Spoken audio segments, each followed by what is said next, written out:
My freshman year of high school, I was 5'3", 99 pounds, smallest on the field. Coach asked the whole room, does anybody want to play college football? Of course, everybody raised their hand. He pointed me out and was like, but your size is unlikely, I'm just being realistic. My heart went to my stomach. For that moment forward, I'm like, nobody can tell me what I can't do. I walked on to Iowa Western Junior College. First day of practice, I tore my right ACL. I'm like, what? But when I was able to walk, I didn't have a car. I walked to physical therapy, which was a 48-minute walk, literally every single day. SEMO was my only offer out of junior college. I always knew I wanted to go to the NFL, but that vision was so blurry, and like, can I make it from here? Can I make it? The draft was super long. I'm waiting, anxious the whole time. As soon as I seen that call from the star, my whole family went crazy. I shed a couple tears when I scored my first NFL touchdown. I'm like, man, God, I'm really here. I say the professional league is 10% physical, 90% mental. Everybody can do what you do. Everybody can jump. Everybody can run. But you got it here.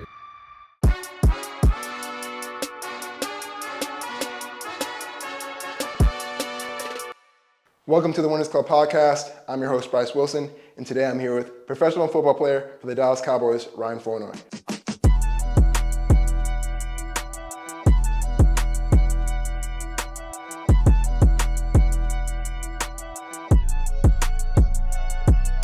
Ryan, thanks for being here. Nah, thank you for having me. So we're going to get into your mindset as a pro athlete, but first I want to hear about your journey to become a pro athlete because your story is one of the craziest that I've heard. So let's start from the beginning. What are your first memories playing football? My dad was a football pee-wee coach, like ever since I was born. So I've been going to the games, running around. I was always the little kid running around. And I'm 3 years old. I'm seeing football. I'm watching them play, and I'm like, man, Dad, can I play?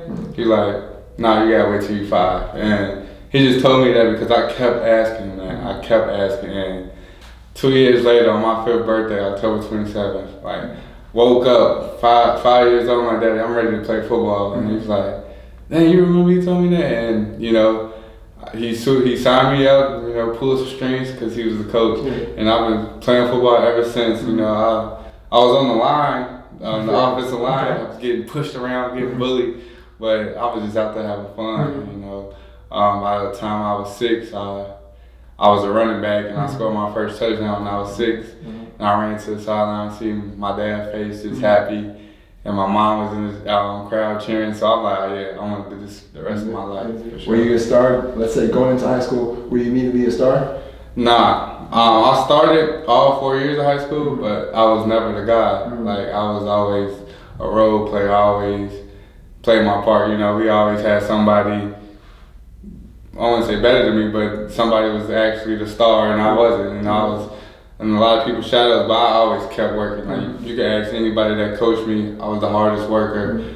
I was willing to do anything. You know, my freshman year of high school, I was 5'3", 99 pounds. I know that because I wrestled, and I wrestled under 99 pounds. So I was 5'3", 99 pounds, and playing football, smallest on the field. I've seen some pictures show you like I'm literally smallest on the field, but I always had the biggest heart. And my coaches were like, man, you tiny, but you playing like you 6 foot.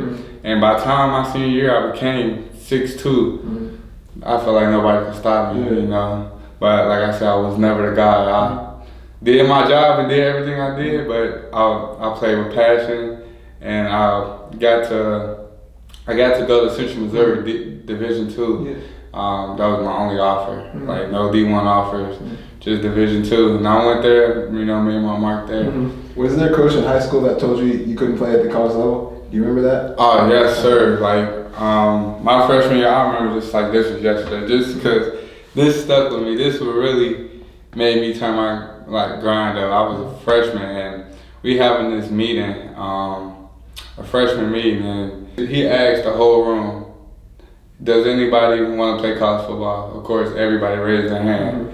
And I remember I'm sitting in the front left corner.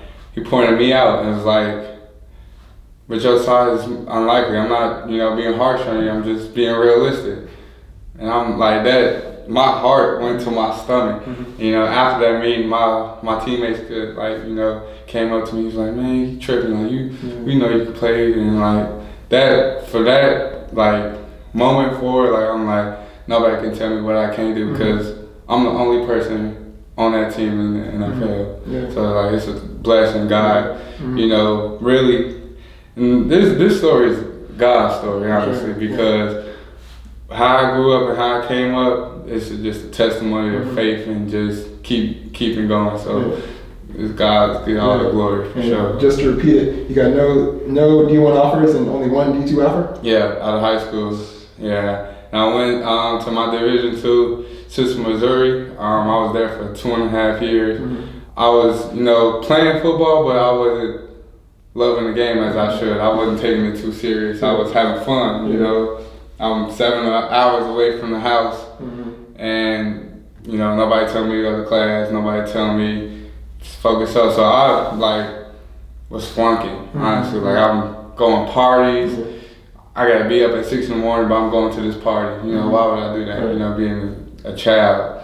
But I had to sit down with myself because I always knew I wanted to go to the NFL, but that vision was so blurry, and I'm like, can I make it from here? Can I make it doing what I'm doing? So I sat down and talked to my coaches and stuff, and I was like, I like to give myself a chance and transfer. So I removed myself from the environment I was in. I walked on to Iowa Western, which is a junior college in Iowa, Council Bluffs, Iowa. And walked on there. The first day of practice, I tore my right ACL. And I learned this about myself, my determination, just because when I was able to walk, I was the only one on campus. This was during the summer, so first practice I wasn't able to walk. Wasn't able to walk for 2, 3 weeks, 4 weeks. After surgery, I wasn't able to walk for 4 weeks, and the summer time came, and I'm the only one on campus. This was junior college, and I didn't have a car.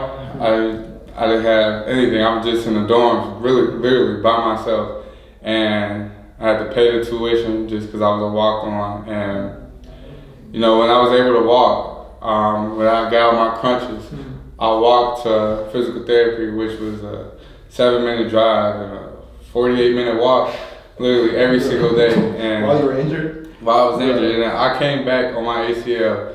I kid you not, I had surgery March 22nd, 2021. I got cleared August 10th, and was able to play the next following season.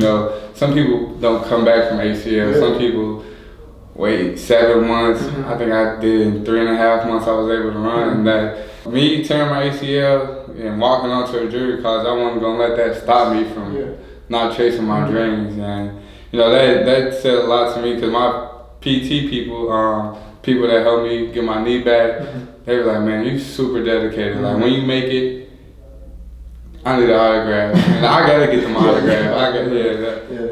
They was like, and they didn't know I had dreams of going to the NFL. They was like, when you make it, they just knew just because how I came and operated. Yeah, and just to be clear, you walked on at a JUCO. Walked on. And it was far, it's in Iowa, and you're from Chicago, right? Yes, sir. So why did you decide to go there?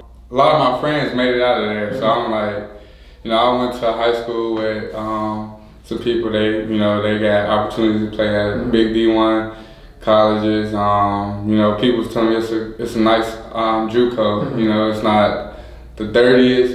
It's a lovely JUCO. Honestly, it's, my coaches there, my teammates there. I love and respect them, and just be there. Because when I first got there, they looked at me as a captain just because how I came and operated, and just was taking football so serious. Like I said, Central Missouri, I took it serious, but I didn't take it too serious. I turned it up a level when I got to JUCO, and I gained respect from my teammates, and I respected everybody there. And I chose Iowa Western just because it's a great program for her. All right, and from there you finally made it D1 to Southeast Missouri State University, and you said it was the best decision you ever made. So why is that? SEMO is an FCS school, and everybody got these aspirations of going FBS, going to the powerhouses, going SEC, all that. And I was one of them. Like SEMO was my only offer out of junior college, and I was upset. I was the leading receiver that year. We went to the national championship for Iowa Western and lost. I had 6 catches, 170 yards, 2 touchdowns, and I was mad I was going to SEMO, honestly. But took the official visit. I didn't want to go there. My dad was like, man, you could go here. You could, you can make it anywhere. You can prove yourself here. Took his word for it, and I love it. Coach Took is an amazing coach, amazing man. He taught me how to be not just a great football player, but to be a great man and, a great leader.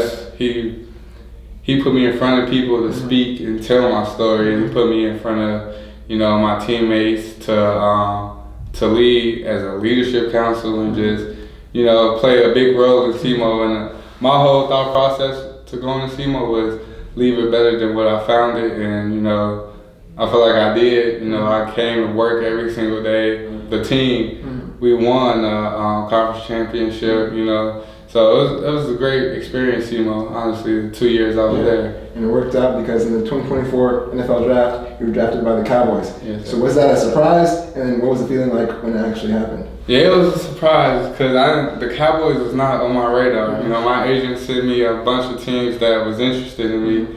I took a couple 30 visits to some teams that I felt like that was interested in me. So while the draft on, I'm looking like, okay, they got this pick, they might pick me here. And, the draft is super long. It's 3 days, but I knew I was going on day 3. So day 3 consists of 4th round, 5th round, 6th round, and 7th round. And I thought I was gonna go in the 4th round or 5th round. I turned the TV on 4th round. I think the draft started at like 11 a.m. and I didn't get drafted until like 4:30. So I'm waiting, anxious the whole time, and just looking at my phone. Somebody called me, and I'm like, why are you calling me right now? Like, just getting aggravated. But as soon as I seen that call from the star, said hello, it was Jerry Jones. I'm like, my whole family went crazy, just because our whole lives changed, and they knew how bad I wanted it. I know how bad they wanted it for me, just because they know my passion, know how much I love the game. And you didn't just get drafted, you played great in the preseason, and just this last weekend you made your NFL debut. Yes, so what was that feeling like, first stepping foot on that NFL field? Man, it was amazing. I gave glory and all the honor to God, just because without him I wouldn't even be there. Even going fast forward back to preseason, just really, my first preseason game, my emotions got to me. I'm like, God, you really, like, we went against the LA Rams, and I'm like, man, God, I'm really here. I'm seeing all the crowds, I'm seeing, Cooper Kupp, everybody, like, dang, I'm really in the NFL. This is my first NFL game. And just so anxious to play. I shed a couple tears during the national anthem. And, I got out there, dropped my first pass, caught the second one, but I fumbled. In that game, I felt like I played horrible. And then, my teammates like Dak and Brandon Cooks came up to me. They call me Flo. They're like, Flo, it's just football, just go out there and play. You've been playing this since you was 7 years old. Just go out there and play the game. So next 2 preseason games, I just played the game. I didn't let my emotions get to me. I just went out there and played, and I balled. Same with last week. I knew I had a role. I knew what I had to do. Didn't let my emotions get to me. I was grateful to be out there. That was probably one of the greatest games and greatest atmospheres I played in. But I didn't get nervous or anything. I'm just going out there playing with my teammates and having fun. So it was definitely great to be out there for the first time. But it really didn't feel like a debut because I've been playing football my whole life for real. And you're not done yet. You're a big dreamer. So what are your goals for this season? What are your dreams for your career as a whole? Man, my goals for the season just to keep getting better. My rookie year, I'm developing into somebody and a player I would love to be. Just the vets in my room and just seeing how they operate, and then taking it from them, and then going out there and playing with my passion. So my whole goal is just to keep getting better year by year. This year I'm probably not making that much noise, but it's a long season. It's only week 6, So I'm just keep getting better and better for sure. All right. Well, that was a bit about your story. Now we can get into your mindset. So do you have any practices you do to take care of your mental health? Like how do you deal with the highs and lows in your sport? For sure. I think mindset is the biggest, like the most important thing an athlete can have. Just your mindset and being positive. Sometimes you be negative, but you always gotta stay neutral. You can't let your highs get too high, your lows get too low. You gotta stay neutral and just because you're gonna have some positive times, you're gonna have some negative times. Yeah. But if you just learn how to control what you can control, so we do as a Cowboys team, you got the option to do breath work, and I do that. I do breath work, every Friday, and just really breath work is not just, it's really helping you withstand CO2 in your body, and then once you want to breathe so bad, you get to talking to yourself inside your mind. Like, so we got to hold our breath for 30 seconds so it goes up and like hold it 30 seconds. You want to blow it out so bad, but you get to talking to yourself and like you feel as one with yourself. Just hold it. You got 5 more seconds. You got 10 more seconds. Just come on. And, doing that helps me get in tune with myself and with my mental and knowing like I can control my body and control what I can control. Yeah. And I read books, I read books all the time, and I talk to people. Like I ask them, you've been in the league for 8 years, how do you deal with this? You've been in the league for 1 year, how do you deal with this? Or people like that's not even in the league, that's just a regular human, just like how do you cope with anything? Just literally being a sponge and learning how to, to defeat stress. And I'm very grateful. Like God is, my life, and Jesus Christ really helped us, become what we are today. Just because I could lay my stress and frustration on, God got me. It's always gonna work out for the better, for sure. And mentally, that's just how I prepare, just knowing that. What are the biggest lessons you've learned from some of the vets? You talked about talking with Dak and CeeDee Lamb, things like that. So what are some lessons you learned from them or just observing them? Really taking care of your body. I told you I get massages twice a week, do breath work, get treatment before practice, treat practice as a game. Not just going out to practice, but getting activated before practice, stretching before practice, stretching after practice. Just really taking care of your body, because the best ability is availability. So, taking care of our body can get us a long way and get you that, 9 to 10 years in the NFL. Your whole career, you've been doubted. Was there one criticism that you still remember and use as motivation today? Honestly, I can't even remember anything. After the one from my freshman year, I honestly didn't take nobody's opinion serious. Honestly, I know who I am. I know what I can do. So I take coaching. I love coaching. I love when a coach can get on me if I'm doing something wrong. I never don't want to get coached, because I always want to be better. So even if they criticize me, I don't take it as criticism. I take it as coaching. So for sure. What about doubting yourself? Was there ever a time that you felt like giving up through all the difficulties you faced in your career? Oh, for sure. It's wanting to be the greatest. That's tough, And if I drop a pass, I'm like, dang, what's going on? Or you have issues with, dang, do I supposed to be here just because? Like I told you, I was never that guy.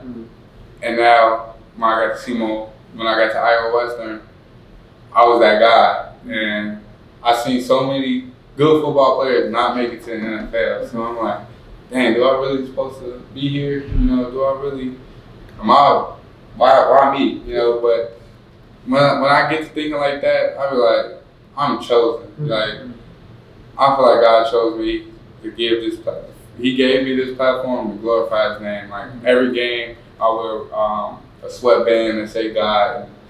When I score, I show it. Before I go on the field, I give Him praise, and I'm like, thank you for putting me in this position. So going into the draft, you said you were one of the best players in the draft before you even started, before people even knew who you were. So how do you have that confidence and that belief the whole time? The hard work I put in, I try to set myself up for success with doing extra.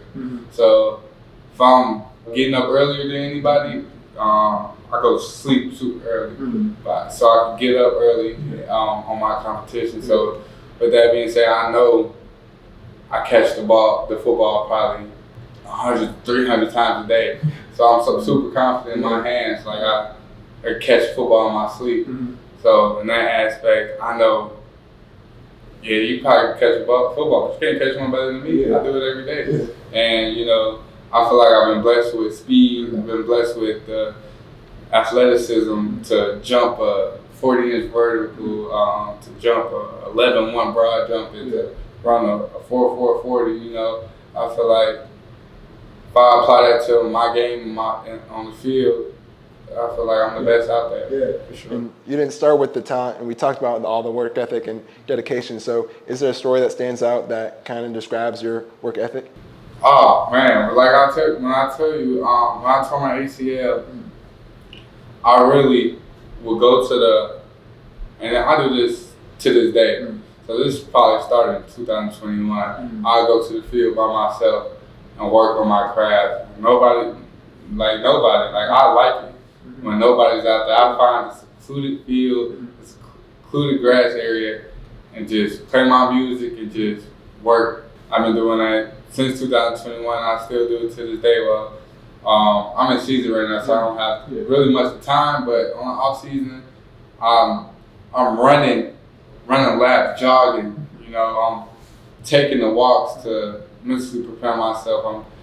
I'm really, you know, getting my mental right and like trying to separate myself from the competition by working hard by myself. Yeah. Does that give you like a mental edge knowing that like nobody else is out here, like I'm the only one working? Yeah, for sure. Like, and when I'm out there, I visualize, you know, the big stadium.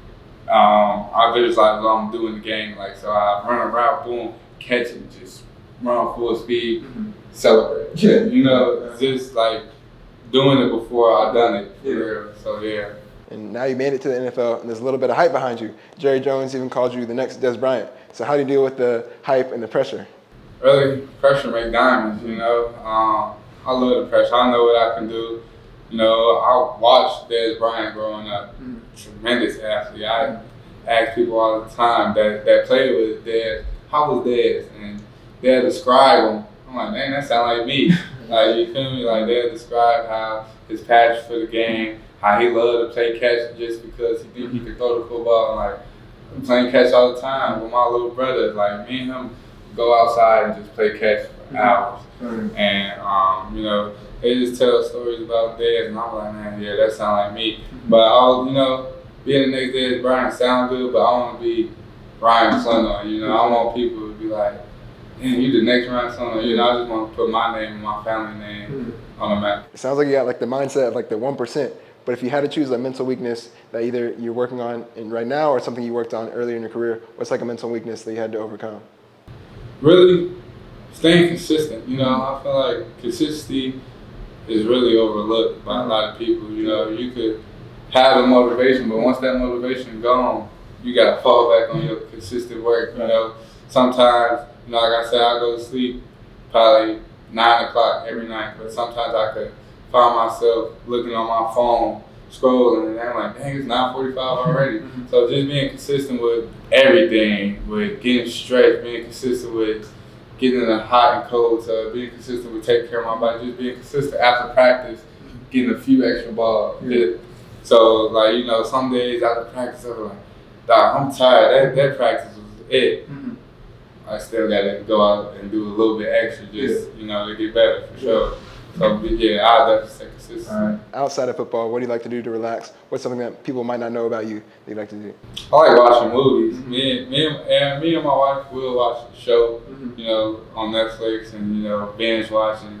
She into, like, reality shows, like Love is Blind and stuff. I try not to watch it, but sometimes it be good. So I be like, oh, she did that, like, you know, but, you know, just sitting down watching, you know, film and watching movies with my wife, that's something I just do. I don't have a game. I'm thinking about getting a game just because I do get, sometimes I have a lot of time on my hands. Are you going to play? No, I don't play. It's probably good, but Yeah, do you think there's benefits to playing just to take your mind off it, or do you think? Yeah, I think it's benefits to playing just because that's how men socialize. You know, men don't get on the phone and FaceTime your homies. We play the game and talk stuff. That's how we bond. So I used to play the game in college. Bond with my teammates, but now I feel like I'm a distance. Like I haven't talked to them in a minute. Like I want to get back on the game and see how they're doing and stuff. I don't want to just get to the league and disappear. Right. Okay. Cool. That makes sense. Yeah. All right. Before we finish, I'd like to ask you the final 5. These are the final 5 questions I ask every athlete. Yeah. So the first question is, what's the misconception about being a pro athlete? Really, how hard it is. It's a 24/7 hour job. You're not just going to work at 5 in the morning and coming back. I'm a professional athlete right now. Right. I have to carry myself a certain way. I have to, outside at Walmart, I can't do, childish things. You're a professional. I have to be a professional 24/7. Mentally, it's a lot smarter. I'd say the professional league is 10% physical, 90% mental. Everybody can do what you do. Everybody can jump. Everybody can run.